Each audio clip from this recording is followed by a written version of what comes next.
Is there a voice in your head right now reading these words? Even if you're not speaking aloud, that voice is frighteningly clear. It's telling you that this opening is interesting. Or perhaps it's wondering what this person is trying to say. Don't rush to deny it. That voice is currently echoing in your skull. It's your closest companion, the one you consider yourself. But what if I told you that this voice isn't you at all, and that it's even the root cause of your lifelong pain, anxiety, insomnia, and fear? It's a sophisticated deceiver parasitizing your cerebral cortex. Would you think I'm crazy? Don't close this yet, because in the next few minutes, we're not going to tell you some fantasy story or feed you religious platitudes. We're going to talk about hardcore neuroscience. A real-life disaster that happened in the mind of a Harvard neuroscientist, and the chilling truth that this disaster revealed. Right now, please pause for a moment and feel your existence. You think of yourself as an independent individual named Zhang San or Li Si. You have a past, a future, a bank account balance, and worries about tomorrow. You feel that all of this is incredibly real. But neuroscience will coldly tell you that this is just an illusion woven by your left brain. Everyone knows that the human brain is divided into two halves, but what you might not know is that your left and right brains are actually two completely different beings. They have vastly different personalities, and even their worldviews are diametrically opposed. The one that constantly chatters and judges in your head, dividing the world into me and you, good and bad, past and future, is the left brain. It's a control freak, a logic fanatic, a tireless commentator. And your right brain? It's silently working right now, but it doesn't speak. In the present moment, it perceives the light, temperature, and sounds. It has no concept of time. In the right brain's perception, you, the air, the screen, and everything in the universe are a connected energy field. Doesn't that sound like the Buddhist concepts of differentiation and non-self? That's right, the most advanced neuroscience. At its furthest reaches, unexpectedly intersects with Zen Buddhism from thousands of years ago. And the one who uncovered this secret wasn't some high-ranking monk, but a Harvard female scientist named Jill Taylor. He used his own stroke, commonly known as a cerebral hemorrhage, to conduct an extremely dangerous but incredibly valuable live experiment for all of humanity. It happened on an ordinary morning. 37-year-old Jill Taylor was exercising when he suddenly felt a sharp pain behind his left eye, like someone had detonated a firecracker inside his head.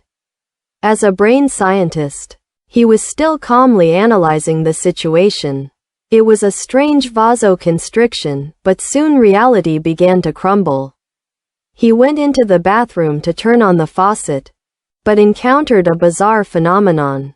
He heard the rushing water, felt the temperature of the water. But his brain couldn't integrate these fragmented pieces of information into the concept of taking a shower. Then something even more terrifying, or perhaps more miraculous, happened. He looked at his arm. That once familiar arm belonging to Jill Taylor suddenly became strange. He no longer saw skin and muscle, but countless dancing atoms and molecules.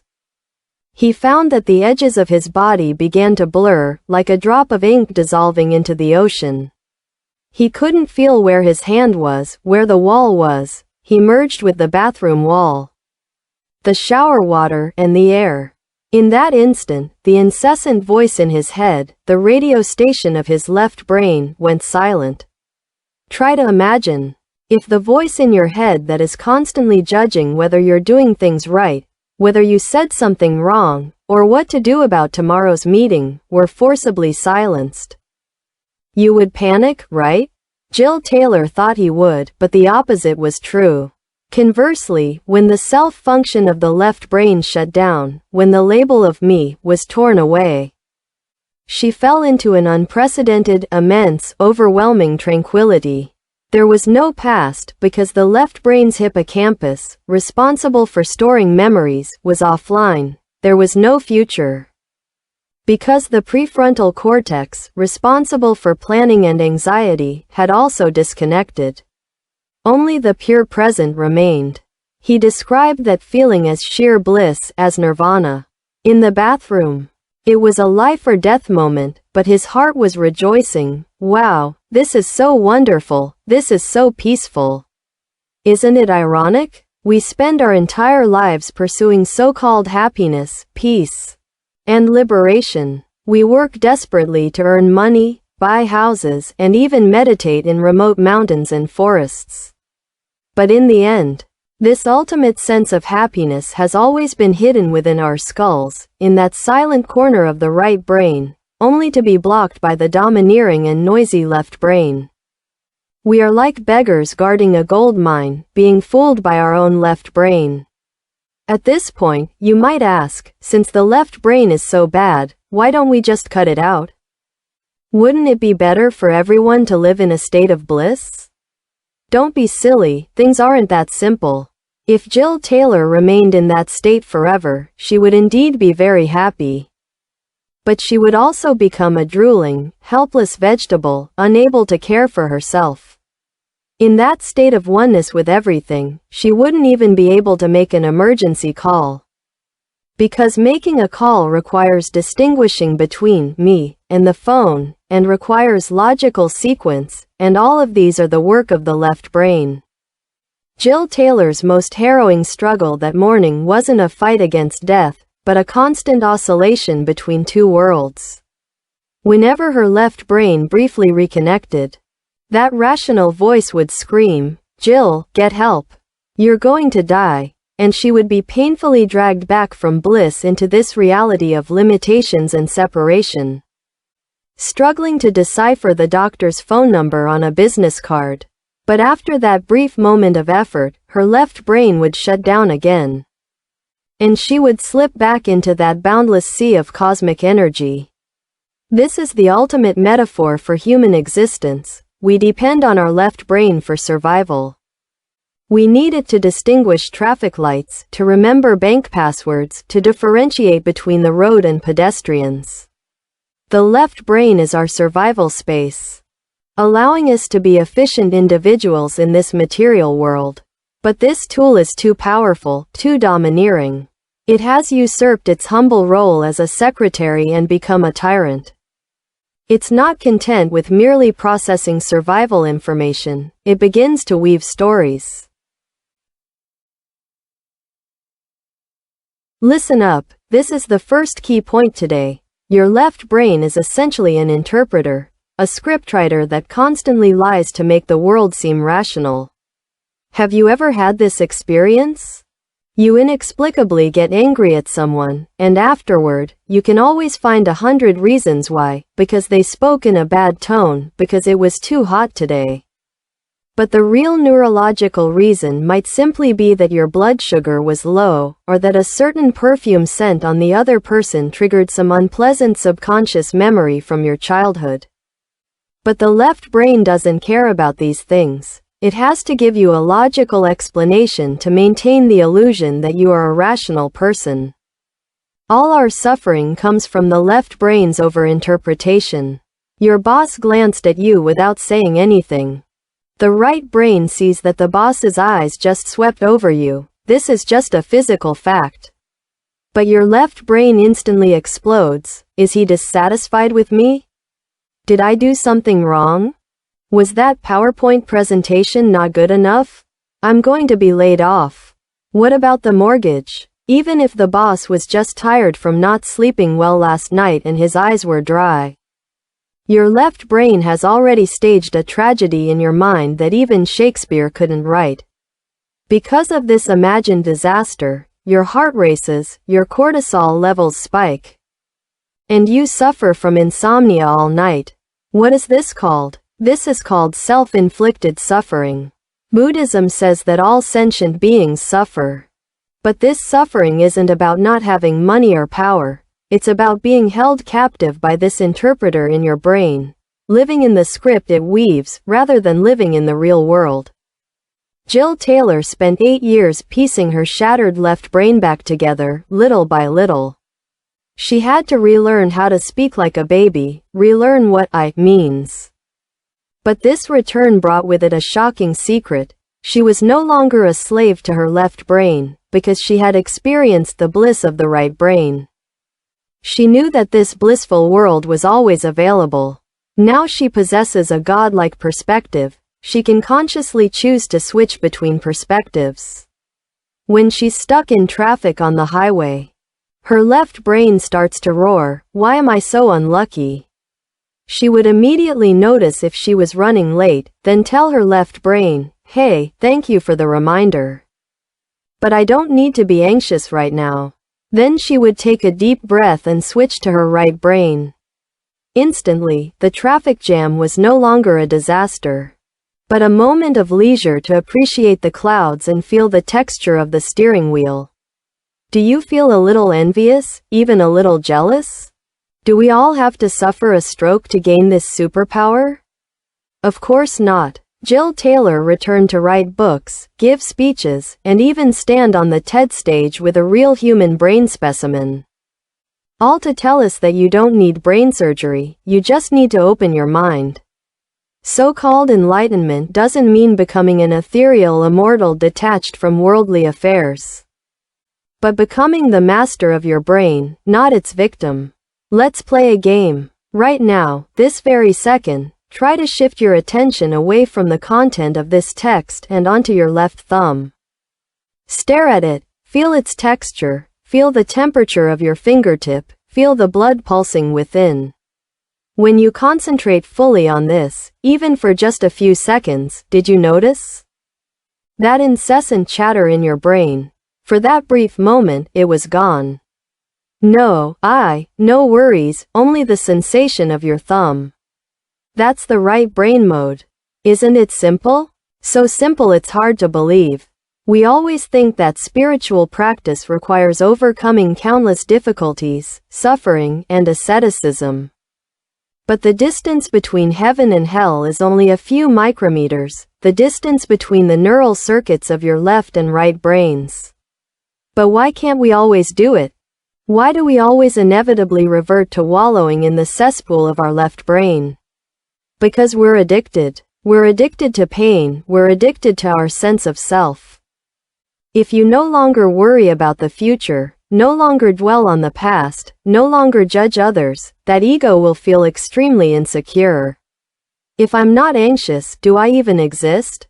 The left brain creates conflict to assert its existence, like a mischievous child causing trouble to attract adult attention.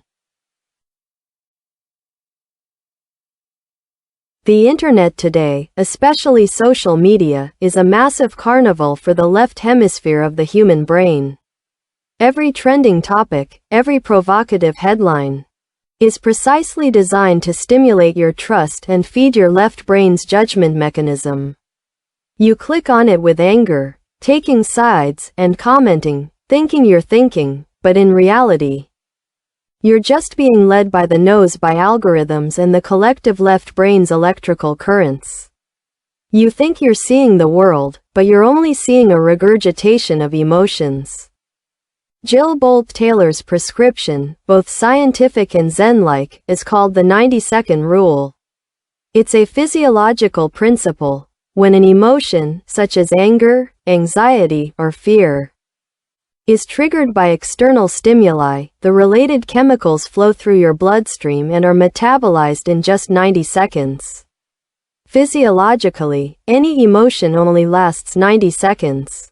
But why did you stay angry for 3 whole days after your last argument with your wife?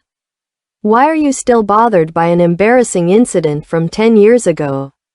That's because after 90 seconds, you, or rather your left brain, keeps replaying that scene, repeatedly narrating that story in your mind, triggering the chemical reaction again. You're clinging to that pain, injecting yourself with poison over and over again. So next time anger or anxiety strikes, try to be an observer. Tell yourself, Oh, my left brain circuit is activated again. Adrenaline is surging. Then don't speak, don't make decisions, don't send messages.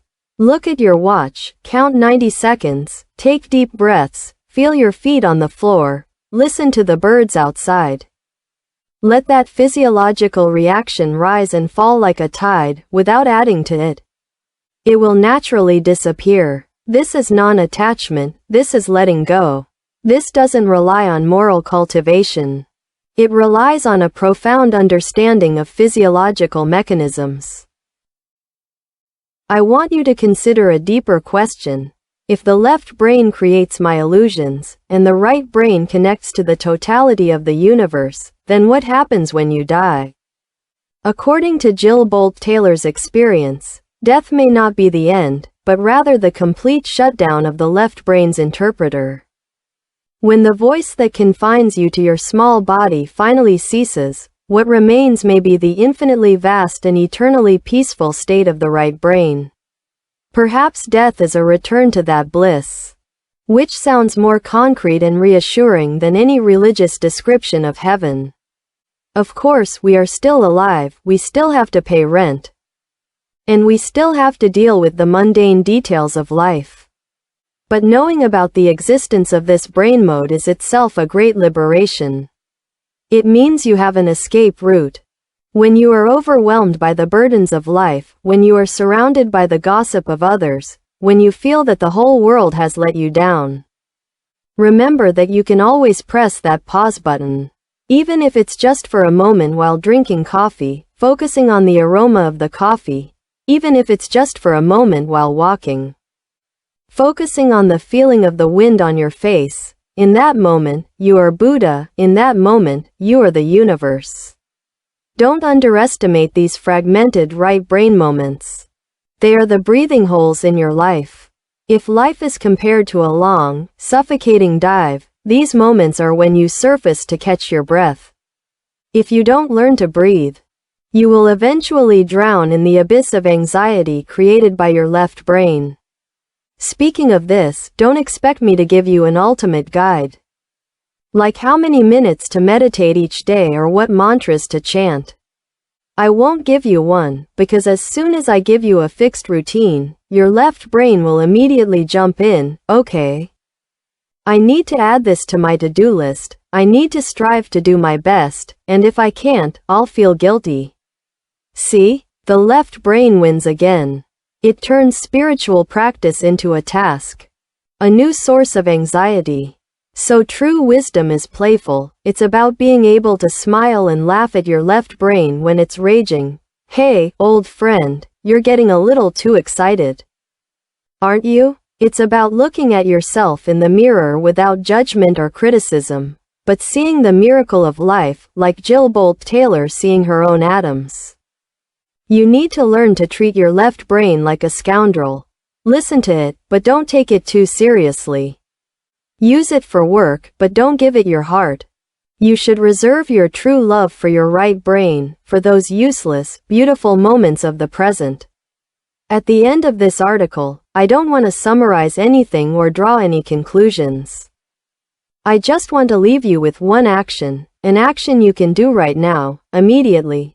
Turn off this video, wherever you are, close your eyes, take a deep breath, and then ask yourself a question.